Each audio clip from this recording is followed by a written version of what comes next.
serta anak-anak hebat di seluruh Indonesia. Selamat bergabung dalam acara presentasi program Guru Mengajar untuk Nusantara yang sangat menarik yang dilaksanakan secara online dengan menggunakan fasilitas FCC. Puji syukur, marilah kita panjatkan kepada Allah Subhanahu wa Ta'ala atas rahmat berupa kesehatan kita dapat mengikuti presentasi ini, dan salawat serta salam semoga tetap tercurahkan kepada Rasulullah SAW. Allahumma shalli ala sayyidina Muhammad. Sebelum kita mulai, saya perkenalkan dahulu presenter kita hari ini. Nama lengkap beliau yaitu Yuliana Podungge SPD. Tempat tanggal lahir Gorontalo 22 Mei 1975. Jenis kelamin perempuan. Agama Islam. Mata pelajaran yang diajarkan IPA. Tempat tugas SMP Negeri 1 Tilamuta, Kabupaten Boalemo, Provinsi Gorontalo, bertugas sejak Januari 2001 sampai dengan sekarang. Tahun terangkat jadi guru 1 Desember 2000. Prestasi yang pernah beliau raih yaitu juara 1 pemilihan guru berprestasi tingkat kabupaten tahun 2017, juara 3 pemilihan guru berprestasi tingkat provinsi tahun 2017, juara 1 Boalemo Education Award tahun 2018, sebagai ketua Indra SMP mulai tahun 2010 sampai sekarang, sebagai pengelola lab IPA sejak 2008 sampai 2016,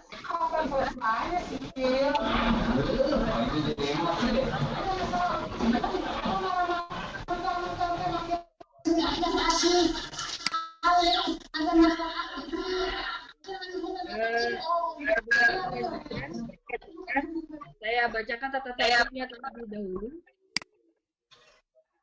Saya harapkan yang pertama peserta dapat mematikan mikrofonnya masing-masing pada saat nanti presenter memaparkan materinya. Yang kedua, jika peserta ingin mengajukan pertanyaan setelah materi selesai disampaikan, terlebih dahulu mengkonfirmasi melalui chat atau bisa juga langsung dengan menyalakan mic-nya masing-masing. Yang ketiga, para peserta dilarang mengajukan pertanyaan yang sifatnya menghujat ataupun yang terakhir, diharapkan peserta dapat mengisi daftar hadir yang sudah saya share di chat. Selanjutnya, saya beri kesempatan kepada Ibu Yuliana untuk menyajikan materi hari ini, yaitu pelajaran IPA SMP kelas 8. Kepada Ibu Yuliana, saya persilakan. Ya, terima kasih. Saya sampaikan kepada moderator Ibu Indra Novita Yuliana SPD. Baik, Assalamualaikum warahmatullahi wabarakatuh. Terima kasih. Yang pertama saya mengajak kita Bapak Ibu sekalian, adik-adik sekalian untuk dapat memanjatkan puji syukur kehadirat Allah Subhanahu wa Ta'ala, karena hanya dengan izin dan kuasanya lah kita dapat melakukan aktivitas kita yang pada kesempatan kali ini kita diberi kepercayaan untuk bertugas dalam satu kegiatan guru mengajar untuk Nusantara. Tak lupa pula saya mengucapkan terima kasih kepada Bapak Instruktur kita yang sudah memberikan kesempatan kepada kami untuk dapat melaksanakan tugas ini. Yang berikut, terima kasih pula saya sampaikan kepada Bapak Ibu guru hebat yang sempat mampir ke room kami, dan paling teristimewa kepada adik-adik siswa yang sempat join di room kami. Baik Bapak Ibu serta adik-adik siswa yang saya hormati, saya akan mencoba menampilkan materi saya seperti tadi yang disampaikan oleh presenter, oleh moderator, bahwa materinya adalah materi IPA. Adik-adik siswa yang saya cintai,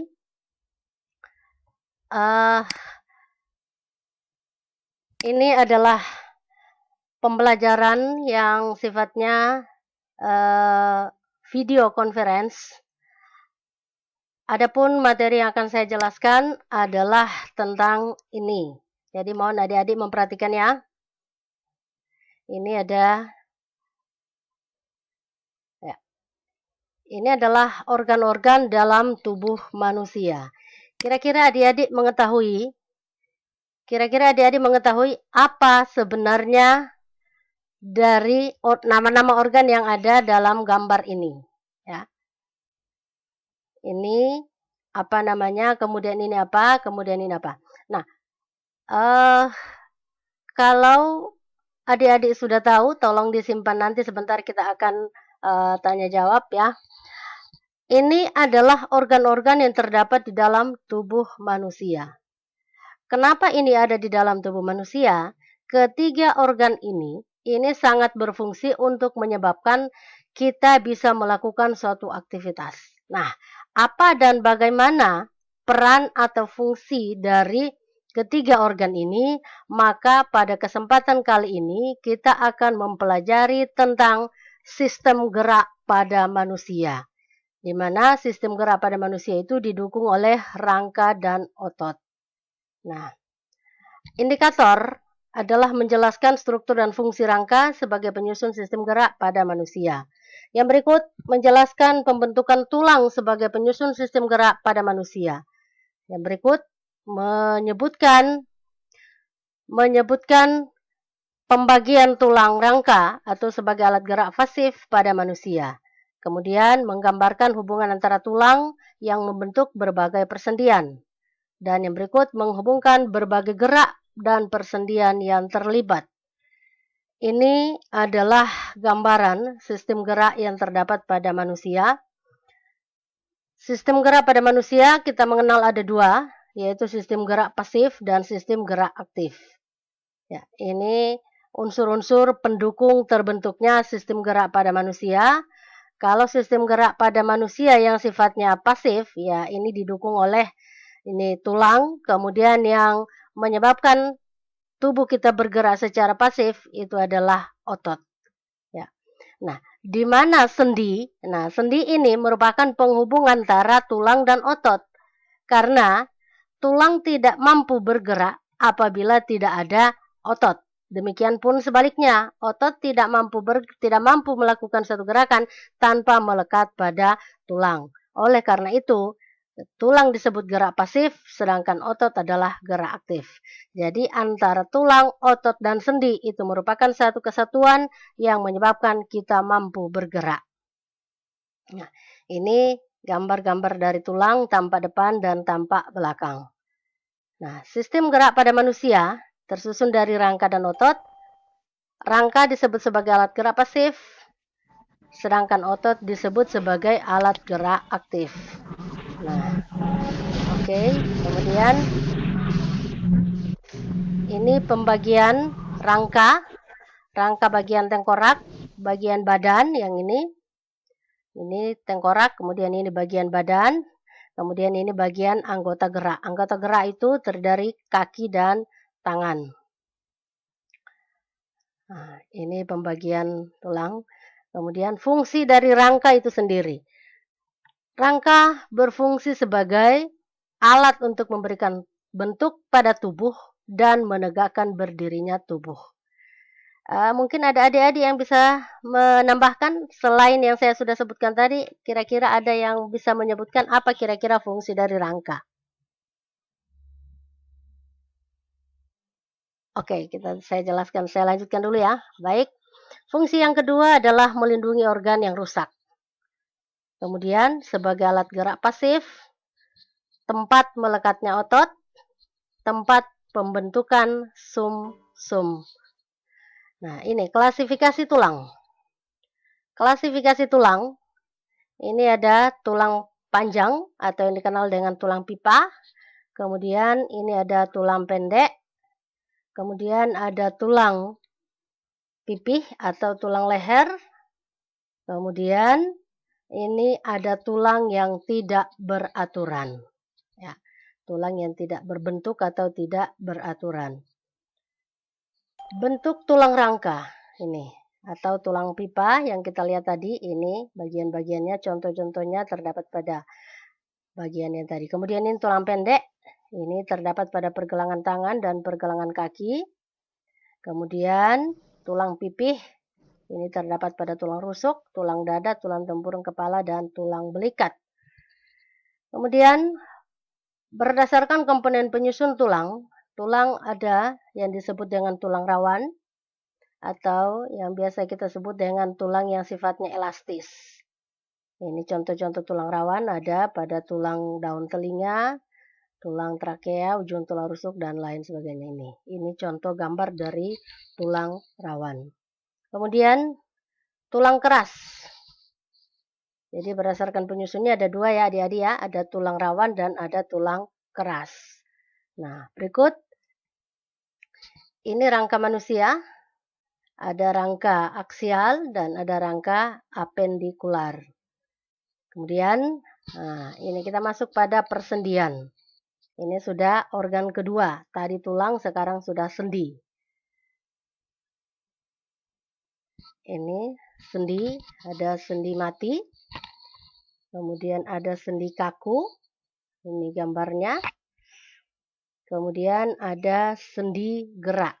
Nah, jadi berdasarkan kelompoknya itu sendi terbagi atas 3, sendi mati, sendi kaku, dan sendi gerak. Nah, sendi gerak itu terbagi atas beberapa bagian lagi. Ini ada sendi peluru, ada sendi engsel, ada sendi pelana, sendi putar. Ya. Di mana letak masing-masing sendi itu?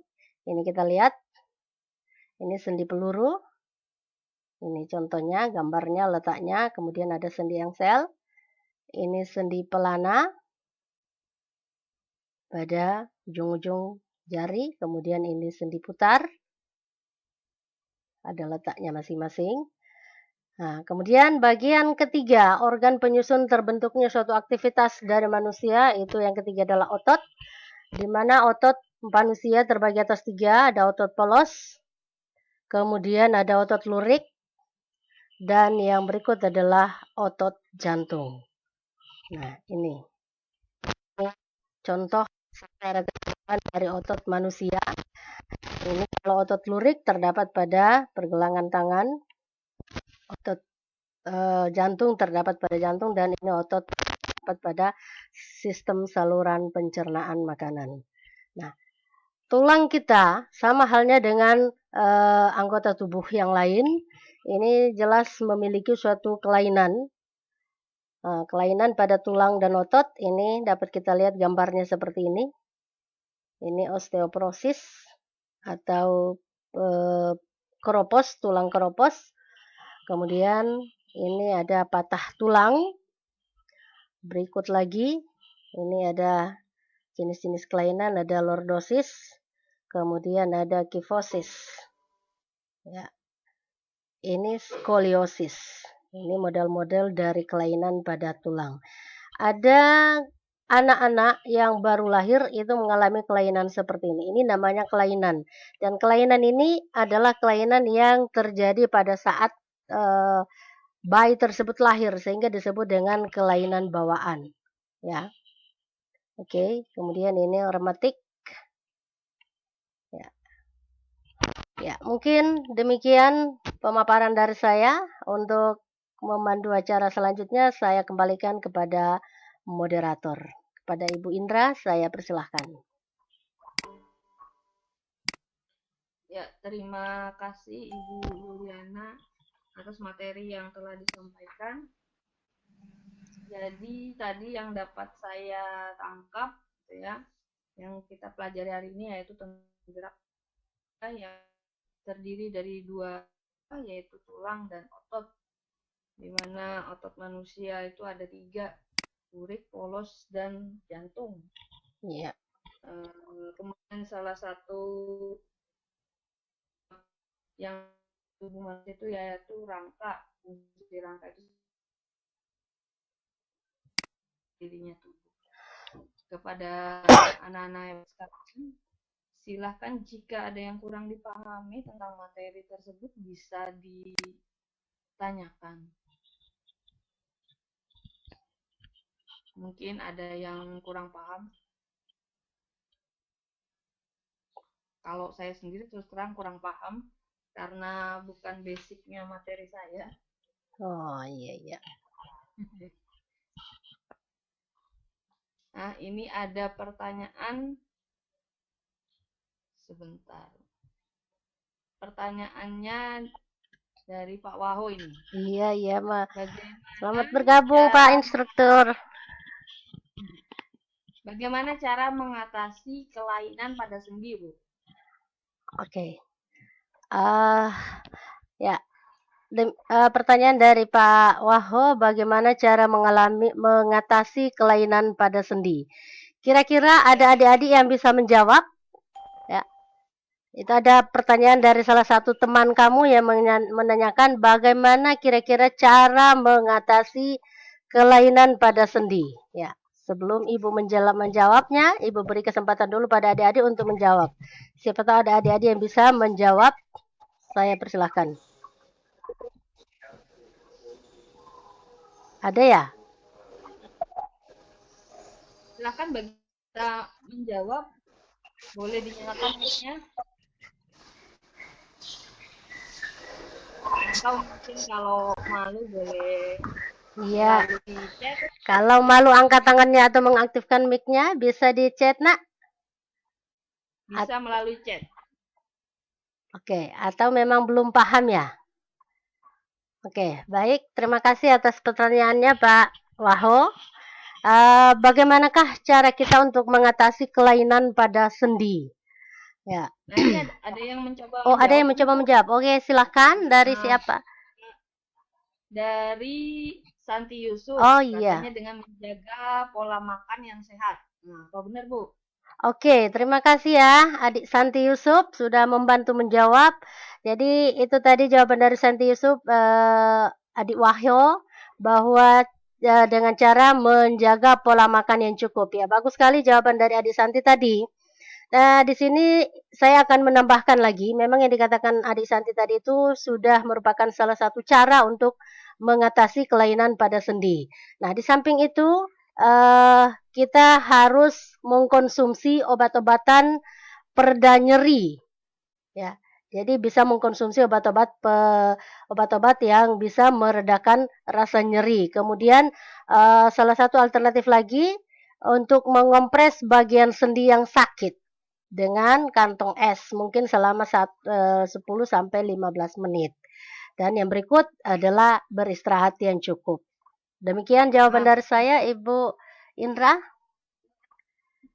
Ini memang ada tambahan dari Priska Moridu. Oh iya ya. Jawabannya sama seperti yang Ibu sampaikan tadi, katanya dengan beristirahat yang dengan cukup. Lagi dari Aminarti mengkonsumsi obat-obatan pereda nyeri. Oke, ya. Terima kasih Adik Friska atas bantuannya. Ya, saya kembalikan kepada moderator. Apakah ada lagi yang ingin bertanya siswa yang lain?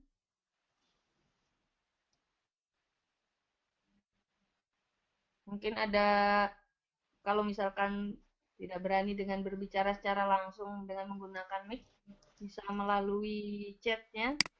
Nanti akan saya sampaikan kepada Ibu Yuliana. Nah, jadi inti dari sistem gerak ini yang menyebabkan terjadinya gerakan pada tubuh kita ini yang 3 organ tadi ini. Jadi kalau salah satu dari organ ini ada gangguan, berarti aktivitas dalam tubuh kita pun akan mengalami gangguan. Demikian. Masih ada lagi pertanyaan kira-kira Ibu Indra? Ini ada lagi pertanyaannya, Bu. Oh iya. Pertanyaannya dari Pak Wahyudi, apa lebih rentan? Halo, putus-putus, Bu. Halo. Ada pertanyaan lagi, Bu. Saya ulangin. Pertanyaannya, untuk orang tua, mengapa lebih rentan untuk kena penyakit sendi? Mengapa lebih rentan orang tua terkena penyakit sendi? Oke, orang tua terkena penyakit sendi ya. Mungkin ada adik-adik yang bisa membantu Ibu untuk menjawab pertanyaan dari temanmu ini? Nah, silakan kalau ada yang bisa membantu. Kenapa orang tua lebih rentan? Halo, Mungkin adik-adik. Ada yang bisa membantu? membantu.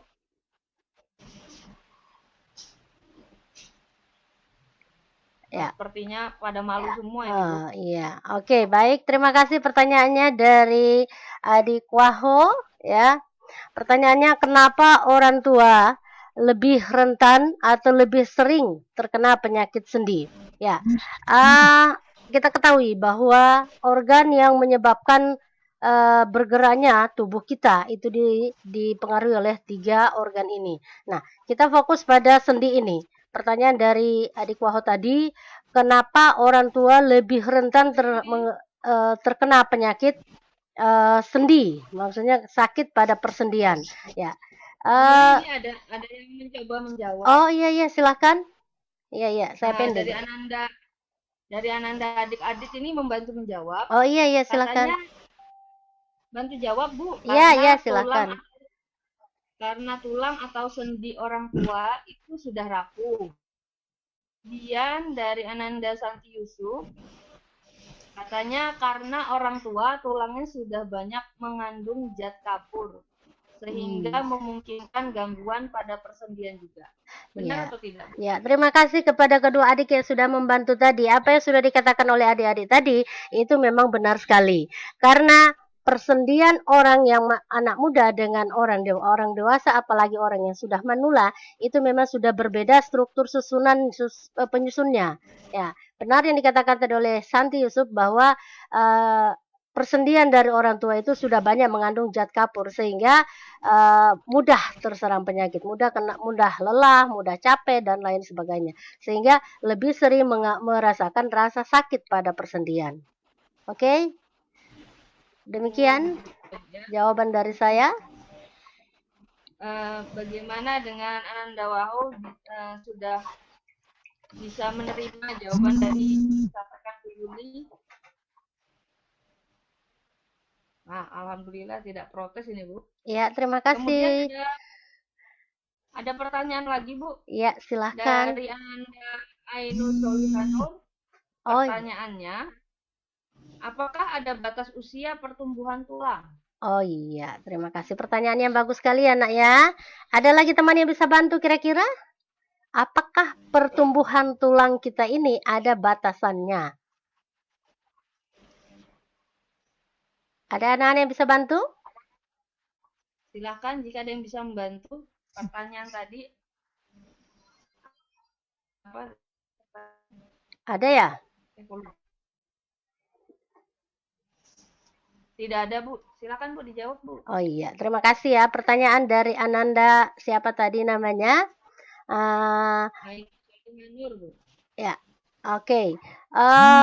Pertumbuhan tulang atau pertumbuhan semua organ di dalam tubuh kita itu tentunya ada batasannya. Nah, masa pertumbuhan tulang yang paling bagus itu yang biasa disebut dengan golden age itu berumur sekitar 5 tahun. Nah, tetapi setelah 5 tahun ke atas itu tetap ada proses pertumbuhan, ya, tetap terjadi proses pertumbuhan. Tetapi tulang akan berhenti bertumbuh pada usia 18 tahun itu pada wanita, sedangkan pada laki-laki itu 24 atau 25 tahun. Ya. Jadi ada batas pertumbuhannya. Jadi kalau masih 0 sampai 5 tahun itu proses pertumbuhannya sangat cepat sekali. Semua pembentukan sumsum dan lain sebagainya itu terbentuk pada masa golden age itu. Nah, tetapi batasan untuk berhenti pertumbuhan itu pada usia 18 tahun pada wanita, tetapi pada laki-laki 24 atau 25 tahun. Ya, demikian Ibu Indra. Berarti untuk laki-laki lebih enak ya, Bu ya? Masanya lebih panjang. Iya, seperti itu. Kemudian ada pertanyaan lagi dari Ananda Enda Susi. Gangguan tulang ekor apakah bisa berpengaruh terhadap BAB, Bu? Iya, gangguan tulang ekor. Gangguan tulang ekor. Ya, pertanyaan dari Ananda siapa tadi? Apakah kelainan pada tulang ekor itu bisa menyebabkan kita untuk susah BAB? Nah, ini Ya, kembali saya serahkan pada adik-adik apabila ada yang mau membantu saya atau tahu jawaban dari pertanyaan temanmu tadi. Ada ya? apakah ada yang bisa membantu? Nah, sementara belum, Bu. Ya, terima kasih pertanyaannya. Ya, kelainan pada tulang ekor itu apakah dapat mempengaruhi BAB? Ya, kalau memang kita lihat bahwa tulang ekor itu merupakan salah satu bagian tulang yang ada dalam tubuh kita. Nah, tadi saya sempat menjelaskan bahwa apabila ketiga organ ini mengalami suatu gangguan, maka itu akan mempengaruhi seluruh aktivitas di dalam tubuh kita. Salah satu aktivitas kita adalah BAB. Salah satu aktivitas kita adalah buang air. Nah, apabila pada bagian tulang ekor kita ini mengalami gangguan, itu jelas akan mempengaruhi proses kita untuk buang air. Kenapa? Karena gejala awal kita untuk mengalami penyakit ambeien itu karena diakibatkan oleh mulai terasa sakit atau nyeri pada tulang ekor kita. Itu merupakan salah satu gejala bahwa kita akan mengalami penyakit ambeien. Demikian Bu dari saya. Ini tadi ada komentar dari Ananda Waho, katanya kalau lebih dari 24 tahun nanti tumbuhnya menyamping katanya, Bu. Itu pertanyaan yang Oh, pertumbuhan menyamping. Iya, terima kasih, bagus sekali ya. Iya, memang kalau memang sudah karena pertumbuhan itu kan sifatnya ke atas, bukan ke samping. Kalau ke samping itu berarti melebar, berarti terjadi pelebaran organ-organ tubuh kita. Karena batas pertumbuhan ke atas itu hanya umur 24 tahun. Jadi kalau sudah ke samping itu bukan pertumbuhan namanya, tapi pelebaran. Demikian. Kemudian ini ada pertanyaan lagi, Bu. Iya. Dari Ananda adik-adik, katanya adakah kemungkinan gangguan terjadi saat masa janin, Bu? Adakah kemungkinan bagaimana tadi? Yang pada saat masa janin, adakah kemungkinan terjadinya gangguan? Iya. Oke. Saya kembalikan lagi pada adik-adik, kira-kira ada yang bisa membantu? Nah, silakan.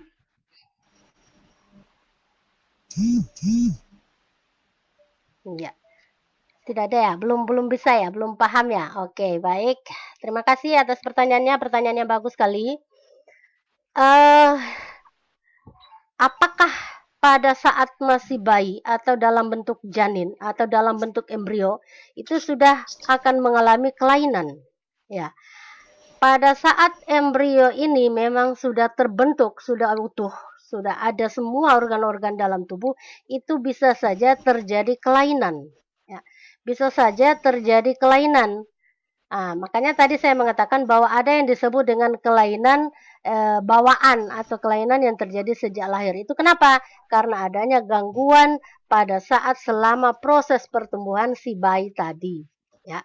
Jadi ada kemungkinan saja bayi itu mengalami gangguan pada saat masih berada di dalam tubuh ibunya, di dalam rahim ibunya.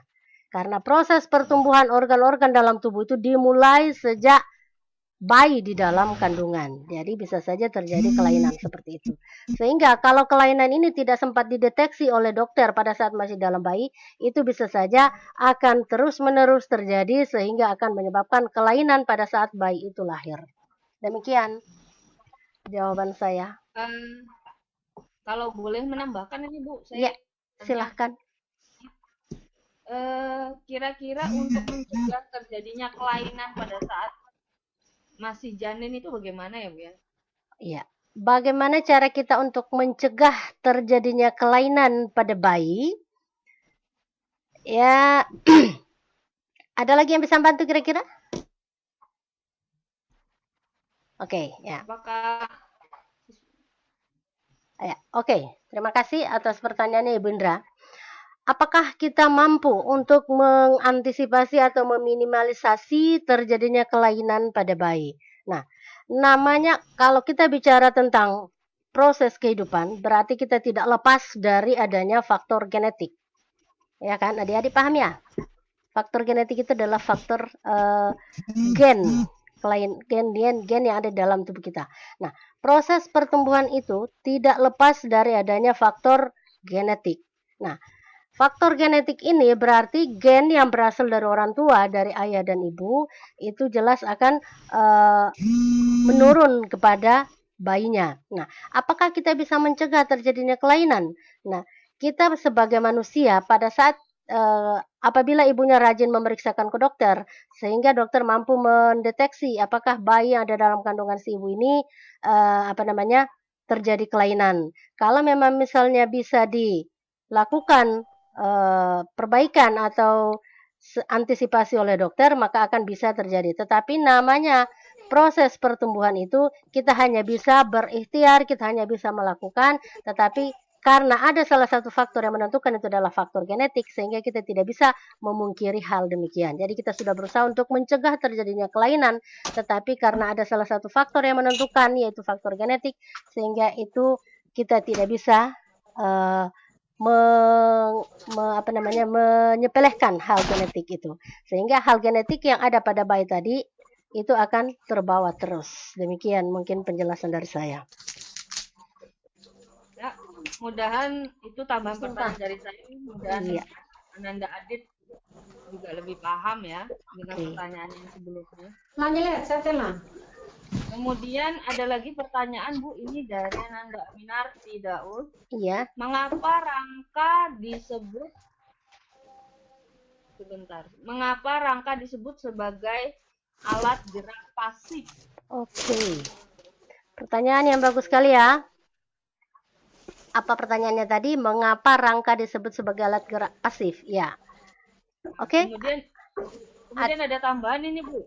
Dari Ananda Santi Yusuf mencoba menjawab kayaknya. Oh iya ya.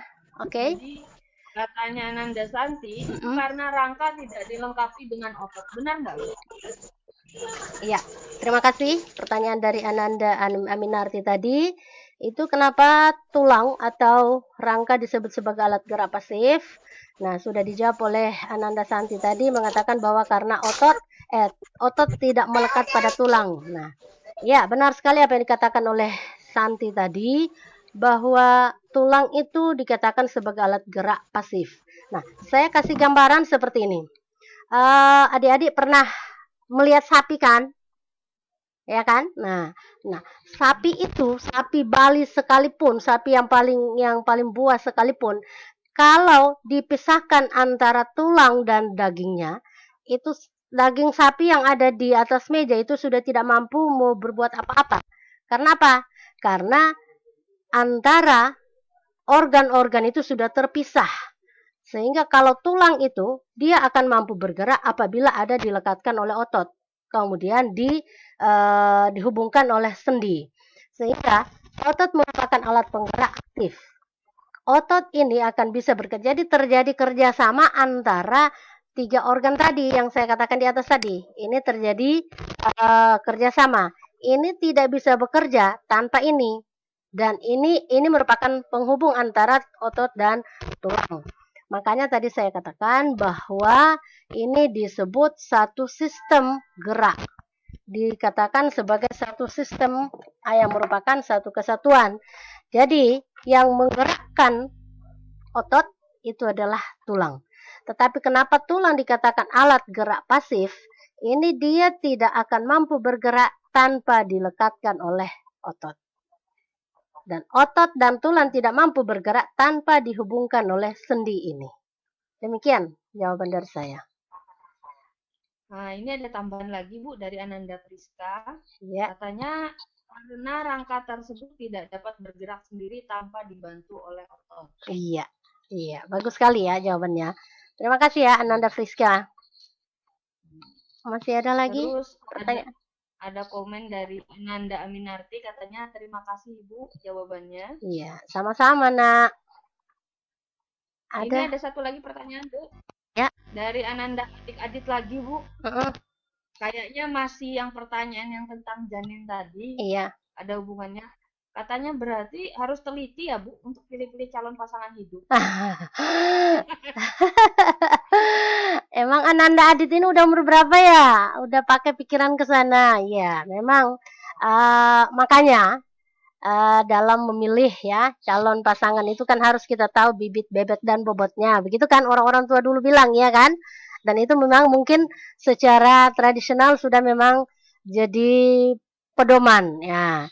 Namanya kalau ada, karena ada salah satu faktor yang menentukan yaitu gen.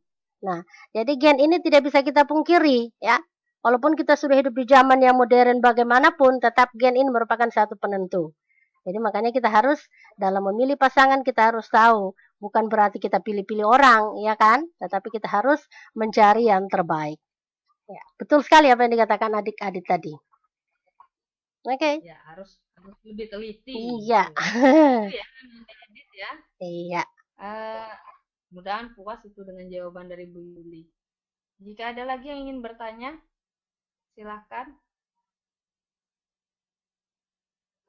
Nah, ini ada komentar dari Ananda Endah katanya adik-adik ini lebih jauh ke depan pemikirannya. Iya, mantap. Bagus ya. Anak kalau punya pemikiran maju ke depan begitu berarti anak yang mau maju.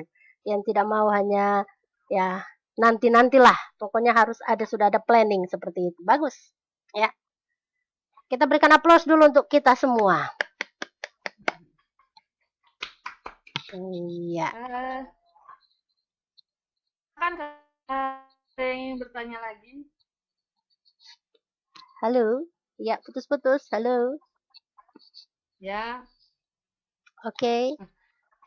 Sementara belum ada nih, Bu. Oh, iya. Belum. Bu, kalau sendi tadi kan ada namanya sendi peluru ya, Bu ya? Bentar. Kenapa ya, Bu, namanya peluru, Bu? Oke. Ini ada pertanyaan dari salah satu temanmu, Nak. Kenapa disebut sendi peluru? Ya. Ada yang bisa menjawab dari pertanyaan temanmu tadi, Nak? Kenapa disebut sendi peluru? Belum ada ya? Belum ada, Bu. Oke. Mana nih? Ananda Adit. Ya, oke. Terima kasih pertanyaan. Oh, ada yang dijawab, Bu. Oh, ada ya? Silakan. Karena bentuknya seperti peluru katanya. Iya. Terima kasih atas bantuannya. Ya.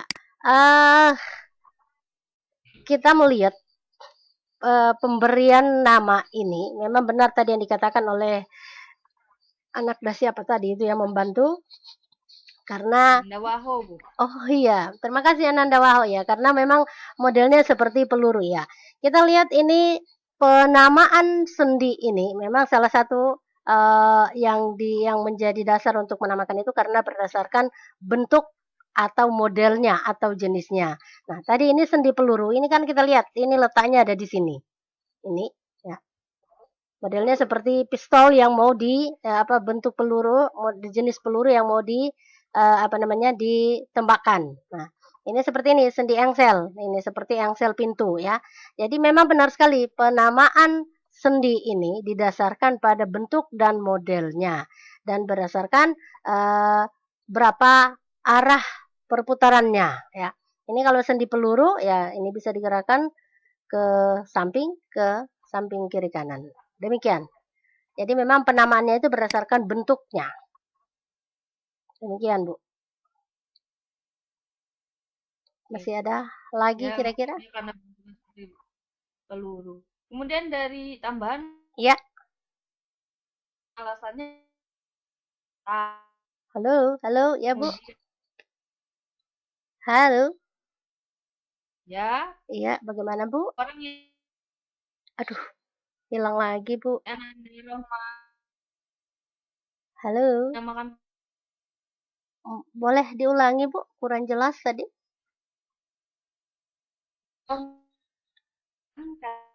Aduh, maaf Bu, putus-putus.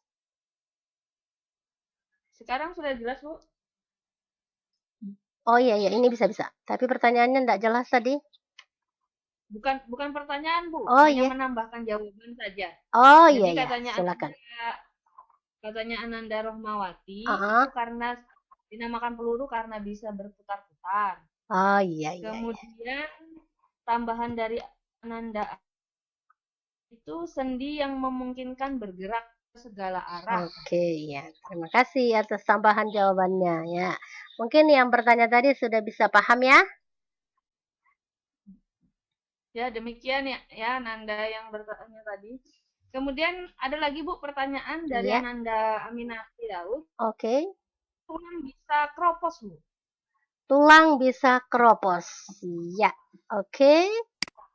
Kenapa tulang kita bisa mengalami keropos? Nah, uh, keropos itu biasa kita sebut dengan istilah osteoporosis. Ya, kenapa sampai terjadinya osteoporosis?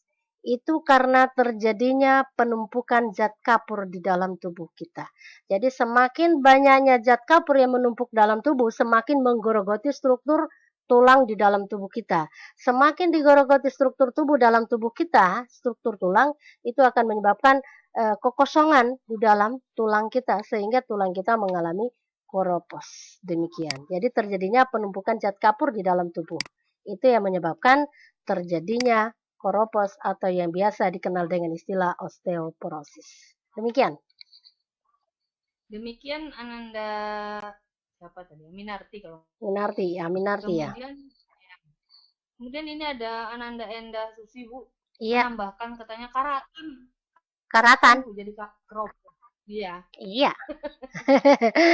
Karatan kalau di besi ya. Oke, terima kasih jawabannya tambahan. Kemudian ada lagi nih Bu, tambahan lagi katanya. Ini muji aja nih Bu. Katanya presenternya kayak Bu Dokter. Aduh, terima kasih. Dokter jadi Anda. Aduh. Apakah penjelasan saya kurang jelas ya? Kok banyak yang bertanya? Kan biasanya kalau banyak yang bertanya nggak jelas kayaknya ya. Enggak Bu, ini berarti pada antusias ini Bu. Oh iya, betul. Terima kasih semuanya. Masih adakah pertanyaan lagi? Ada lagi Bu. Ini kata Ananda Enda. Terjadi kelebihan zat kapur. Apakah karena faktor makanan? Oke, ya. Masih ada kira-kira yang bisa bantu Ibu lagi, Nak? Kenapa sampai terjadi penumpukan zat kapur di dalam tubuh kita? Silakan Ananda bantu. Kenapa sampai bagaimana tadi? Kenapa terjadi kelebihan zat kapur? Apakah karena faktor makanan? Ya, ada yang bisa bantu Ibu, Nak? Anak-anak, Ibu Friska kira-kira? Ananda Priska mungkin bisa membantu. Ini ada dari Ananda Adit, Bu. Oh iya. Pertanyaan atau bantuan jawaban? Iya. Halo. Kurang jelas, Bu. Kata Ananda Adit, iya. Itu karena ada kaitannya dengan hormon kortikoid, Bu. Oke. Iya. Benar nggak, Bu? Oke, terima kasih kepada Ananda, siapa tadi? Ananda Adit. Ya. Adit. Pertanyaannya, kenapa sampai terjadinya penumpukan zat kapur di dalam tulang kita? Ya. Memang benar sekali. Kenapa zat kapur dalam tulang kita terjadi penumpukan? Itu karena yang membantu mengalirkan darah dan seluruh zat makanan di dalam tubuh kita itu adalah salah satu yang di dalam tubuh kita yang disebut dengan hormon. Nah, benar sekali yang dikatakan si Adi tadi, ada hormon yang membantu untuk mengedarkan seluruh makanan, darah maupun oksigen dan karbon dioksida di dalam tubuh kita. Itu salah satu yang membawanya itu adalah darah. Nah, darah dan hormon. Nah, salah satunya adalah hormon. Nah, kalau hormon di dalam tubuh kita ini sudah tidak bekerja dengan baik, terjadilah penumpukan kapur tadi. Berarti kapur yang tadi sudah tidak mampu lagi dikontrol oleh hormon yang bertugas untuk menetralisir penumpukan zat kapur. Sama halnya dengan terjadinya penyakit gula ya. Terjadinya penyakit gula berarti hormon insulin di dalam tubuh kita itu sudah tidak berfungsi lagi dengan baik sehingga terjadi penumpukan seperti itu. Jadi salah satu faktor yang menyebabkan tubuh kita dalam keadaan sehat itu apabila seluruh proses di dalam tubuh kita itu berjalan secara normal. Oleh karena itu, kita dianjurkan untuk banyak beristirahat, mengkonsumsi makanan-makanan yang sehat, sehingga proses di dalam tubuh kita itu berjalan dengan baik, sesuai dengan tupoksinya masing-masing. Demikian. Demikian ya, Ananda Endah, jawaban dari Bu Yuliana. Jika ada yang mau menambahkan atau masih ada yang ingin bertanya, saya persilahkan.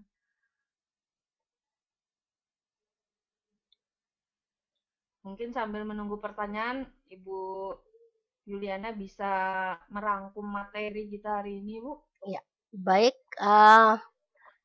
Terima kasih saya sampaikan kepada semua adik-adik yang sudah berpartisipasi, kemudian Bapak Ibu guru yang sudah join di ruang kami. Terima kasih.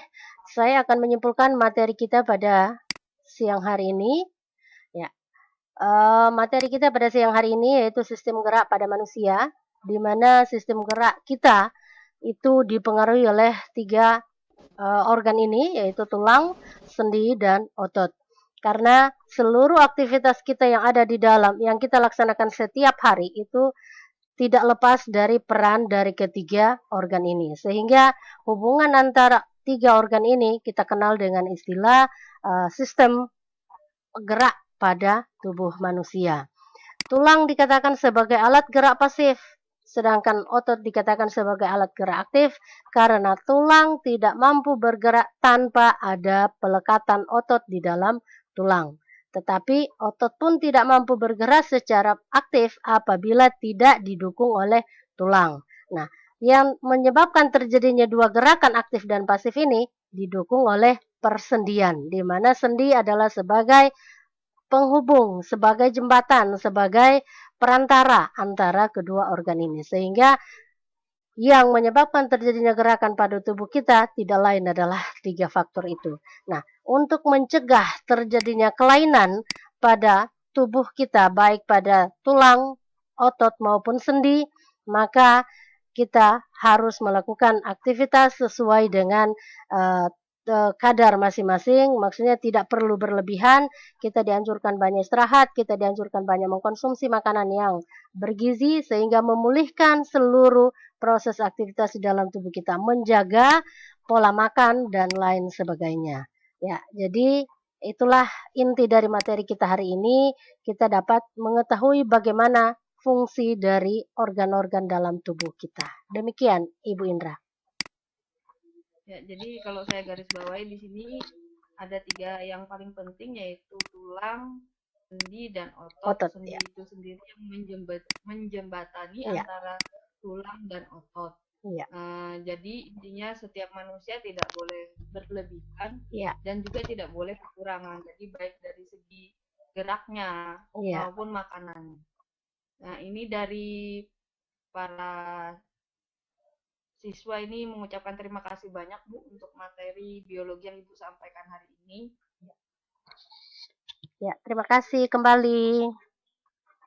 Ya, terima kasih saya sampaikan kepada Bapak instruktur kita yang sudah memberikan kepercayaan kepada kita pada kesempatan ini. Ya, saya kembalikan kepada moderator. Kita cukup ya? Iya, saya rasa cukup ya. Kayaknya sudah mau 1 jam lah ya. Ya. Oke. Ya, tutup saja. Demikian tadi para siswa hebat sekalian, materi IPA mengenai sistem gerak pada tubuh manusia yang disampaikan oleh Ibu Yuliana. Semoga ilmu yang kita dapat untuk kita semua. Saya sebagai moderator, Indra Novita Yuliana dari SMP Negeri 10 Samarinda, atas segala salah dan kekurangan. Sebelum kita akhiri, mari kita sama-sama mengucapkan Alhamdulillah. Alhamdulillahirabbil alamin. Terima kasih semua. Saya akhiri, wassalamualaikum warahmatullahi wabarakatuh.